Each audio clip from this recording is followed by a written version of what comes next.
He's the nut behind the wheel and behind the mic. This is Automotive ADHD with Matt West. And you are listening to the bonus show. Matt West here, hanging out with you, talking cars. On the radio show earlier, before I ran out of time, I was going to talk about Toyota and how they can do no wrong. None whatsoever, which explains why 100,000 Tundra and Lexus owners are having their engines spontaneously fail. Catastrophically, I'll add. Spun rod bearings, all of the stuff you don't want to happen is happening on there. So we'll talk about that here in just a second. But hey, let me know if you enjoy more of this bonus content of the show. Let me know in the YouTube comments or on the Facebook page, facebook.com/Automotive ADHD. If you're new to the show, if this is your first time seeing it, I do a radio show about cars. You can hear it Saturdays in Southern Colorado on AM 1460 and FM 101.1 The Answer in Colorado Springs, AM 1400 KRLN and 91.7 KLZR. We're covering pretty much all of Southern Colorado. And of course, you can hear the radio show as a podcast too, right here online. So now with Toyota, we've got an issue where there's some confliction here. On one hand, Toyota can do no wrong. On the other hand, why are these engines exploding? Well, they're not really exploding, but they are failing pretty catastrophically in such a way that they require a complete replacement. And I'll explain exactly why that is. These two things are, in fact, connected to each other. But to get you up to speed on what's going on here, this comes from the Toyota press room. Toyota recalls certain model 2022 and 2023 Toyota Tundra and Lexus LX vehicles. And it says Toyota is conducting a safety recall involving certain model year Toyota Tundra and Lexus LX models, conventional gas only. They're saying this doesn't affect the hybrid models, even though the hybrid models have the same engine, just the hybrid boost on top of it. We'll talk about that too. But they say approximately 100,000 Toyota and Lexus branded vehicles are involved in this recall, and that there is a possibility that certain machining debris may not have been cleared from the engine when it was produced. In the involved vehicles, this can lead to potential engine knocking, engine rough running, engine no start, and loss of motive power. They go on to say that a loss of motive power while driving at higher speeds can increase the risk of a crash, and that they follow this up with saying they are currently developing a remedy for the issue. I'll tell you what that remedy for the issue is, by the way, because there's pretty much only one way they're going to be able to do this, and that is brand new engines for everybody. That's essentially the gist of it. And a couple years ago, to give you the backstory, I know we're not all Toyota nuts. I know probably people are tired of me talking about Toyotas, but Toyota replaced the V8 in the Tundra with the V6 and the new mechanical redesign of the truck, to the chagrin of many loyalists and fans who really like the V8. I don't think it's necessarily a bad move. I like V8s, 100%. But what I like is with Turbo 6s, and especially boosted engines as a whole, is that you are able to dynamically adjust that power band. It can be very specifically engineered in such a way to operate with more torque and power in certain conditions versus others. It can be fairly dynamic by changing that boost pressure with that turbo when it comes on, when the wastegate opens, all this stuff. It gives you a lot of flexibility. And obviously engineers design vehicles and they like flexibility with stuff. Also, as manufacturers like Toyota are working on complying with certain legislation that's getting stricter on emissions, there's a push to go to reduce displacement with boost on pretty much everything. And we're seeing that all across the market. Now, why I don't think it's a bad thing with the V8, losing the V8 here, is that with the Turbo 6, they're able to achieve a greater peak horsepower and, in fact, a greater amount of torque than that V8. And that's great. That's fine, while reducing fuel consumption a little bit. Admittedly, it's not a lot. They sold this to us as, oh, it's going to drink a lot less fuel. Yeah, it's not really the case. It's like a couple MPG difference, like just a couple. So, but that being said, obviously a boosted V8, now that is just that's just wins. That takes everything. That is just the best way to do it. But that's not what we're seeing. But I don't think the 6 is all that bad.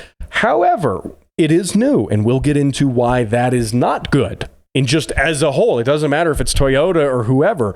We'll get into more of that in some of my recommendations when it comes to this, if you are in the market or are going to soon be in the market for a newer vehicle.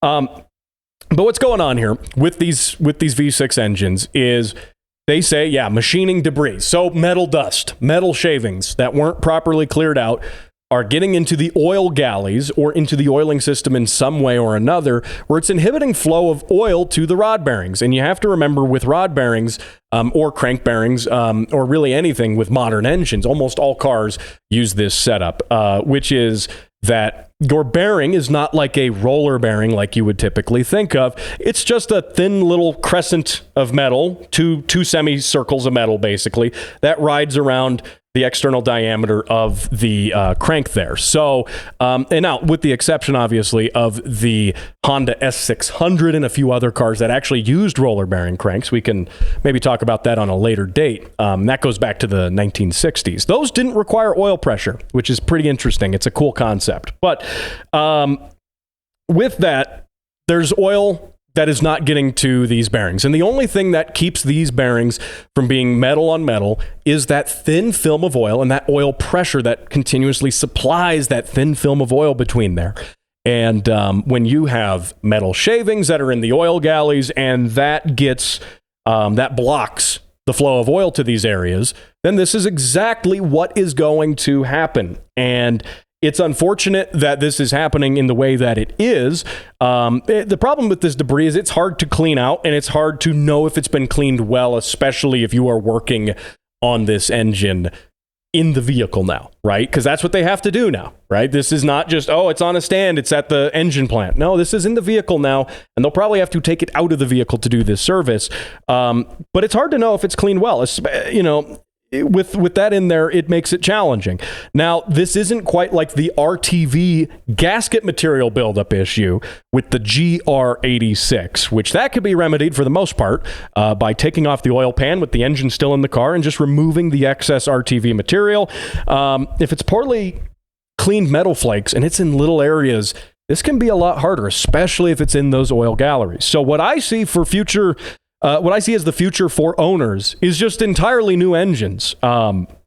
Because if you are Toyota and you're having your dealers do this recall work, then what happens is the technicians have to take the engine out to do this and clean the engine out, take it apart and do all these different things, which I don't think they're going to do.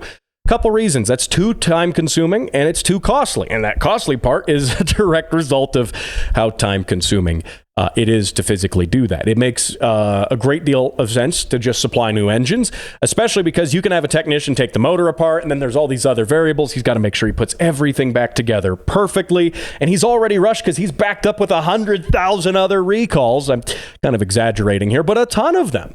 And that just takes way too much time at the dealership. That's too much downtime for the customers.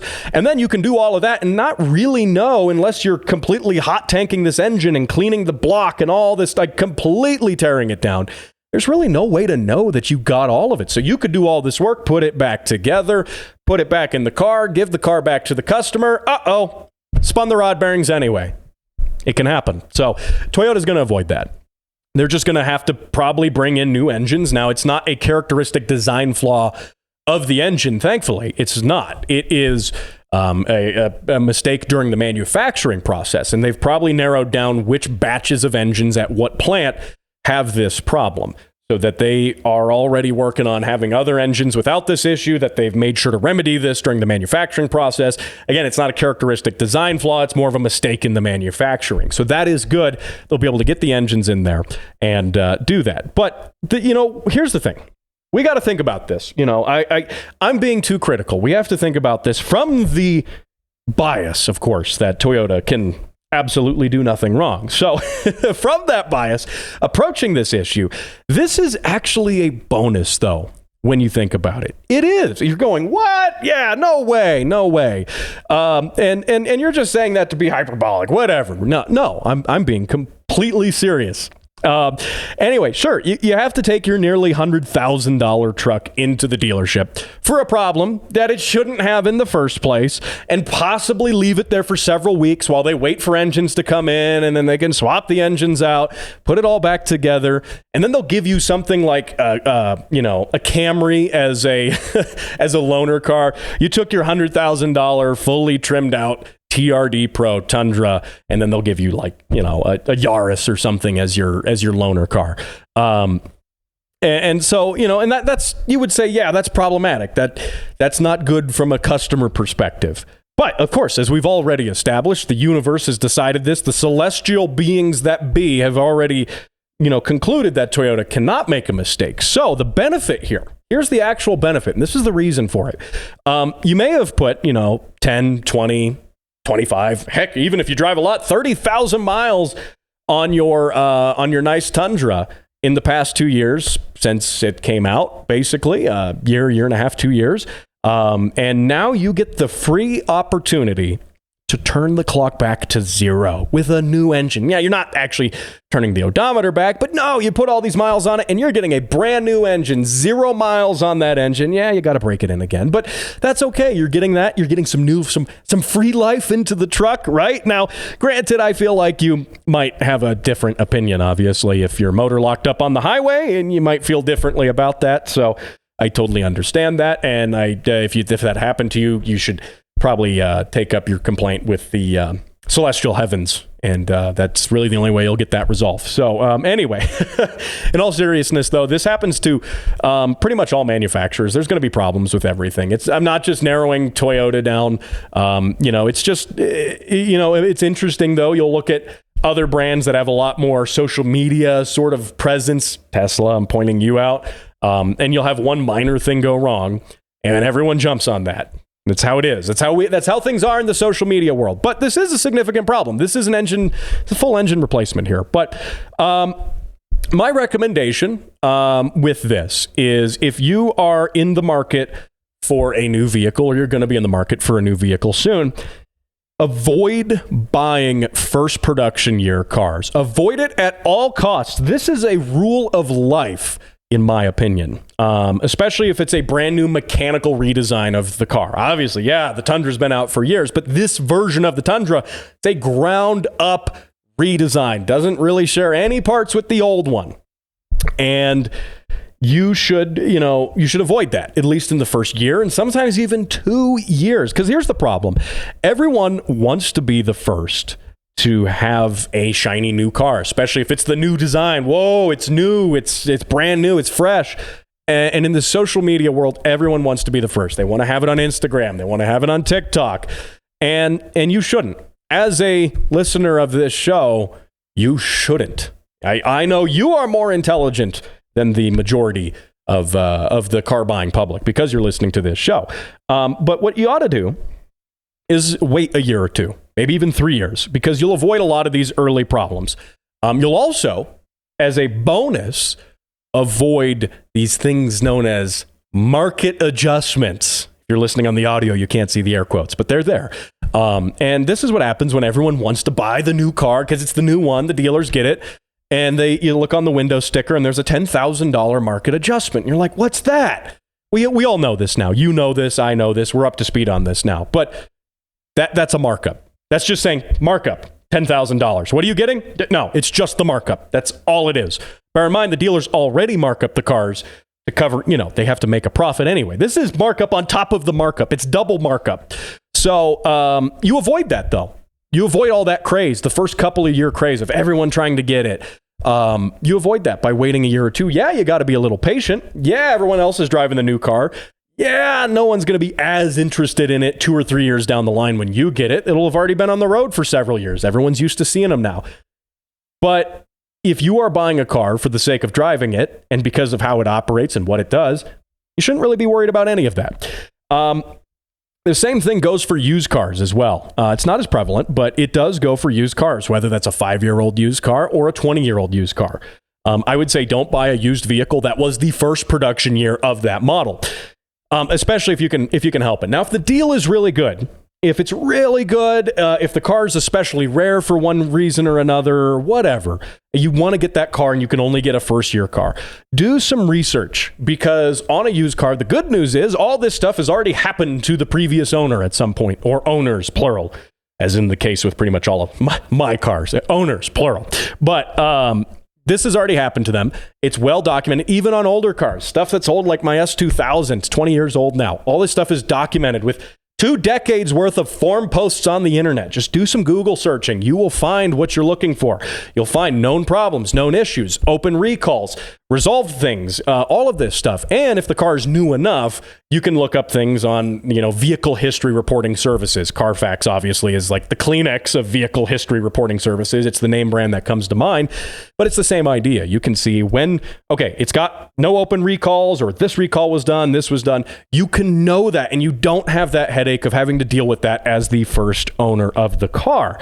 And then when you're ready to buy it, you do your research, you make sure those issues are well documented and resolved. Easy. That gives you some peace of mind. Now, I am practicing what I preach. This pretty much applies to my whole fleet of vehicles. For example, with the Tacoma, my 2012 Tacoma, it's the facelifted version of that truck. Facelifted. It's what manufacturers like to do is, if you've got a life cycle of a vehicle, it's going to be on the market for, 10 years, for example. Well, at the 5-year mark, or wherever they decide to do it, but somewhere in the middle, they will revise things. They'll give it a little cosmetic facelift. All the bones of the car are going to be the same. Mechanically, it's generally going to be the same. But they'll make it look a little newer to kind of keep it looking fresh on the market for a few more years. And those are the cars I like to buy. Great example, like I said, my Tacoma. It's a second-gen Tacoma, but it's the facelifted one. A, because I think it looks better, which is a benefit. Typically, the facelifts look a little better. But B, some of the early issues that the second gens had, namely the frames completely rusting out within a couple of years, mine doesn't have that. Not at all. My frame is clean. My truck has literally zero rust on it. So, and it's a non-issue with that. There's other little small things that have been fixed at that point. But the thing by buying these facelifted versions of the cars, you know that. You know that, A, the early stuff has been done, and then there have even been some little updates here and there. Even the same thing goes for older classic cars. My AE86, all the JDM nerds have these terms of Zenki and Koki, and you say, what does that all mean? I don't speak Japanese, right?